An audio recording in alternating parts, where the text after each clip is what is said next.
সকাল সকাল এই ফ্রেমটা আশা করি সবার ভালো লাগছে। তো সেই দিন ছিল শ্রাবণ মাসের ২য় সোমবার। আমরা গেছিলাম জল ঢালতে বর্ধমানের ১০৮ মন্দির। তো প্রচুর ভিড় ছিল, দেখতেই পাচ্ছ পার্কিং লট পুরো ভর্তি।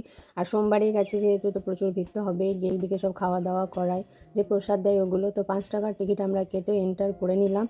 আর এই পাশে ডান দিকে আর বাঁ দিকে যে দুটো মন্দির তোমাদের দেখালাম, সেখানে দেখতে পাচ্ছ প্রচুর ভিড়, কারণ ওই দুটোই হচ্ছে মেন মন্দির। ব্যারিকেড দিয়ে একদম লাইন দেওয়া হয়েছে। আমরা গিয়ে প্রতিটা মন্দিরে শিবের দর্শন করলাম, জল ঢাললাম, সব কিছুই করেছি। আর এই ভিডিওটা অনেক লং হয়েছে, তাই এটা হয়তো দুটো পার্টে আমি করব। আর এতদিনে মানে আজকে যে ভিডিও যাচ্ছে অলরেডি শ্রাবণ মাসের সবকটা সোমবারই শেষ হয়ে গেছে। আর ফর্চুনেটলি এই মাসে প্রতিটা সোমবারই আমি করতে পেরেছি, এটাই খুব ভালো লাগছে।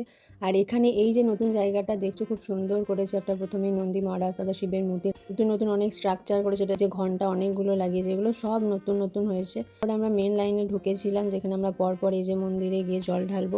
এই বছর আর এই মাসের মধ্যে যে জল ঢালা কমপ্লিট হলো। দেখা হচ্ছে নেক্সট ভিডিওতে। Till then by.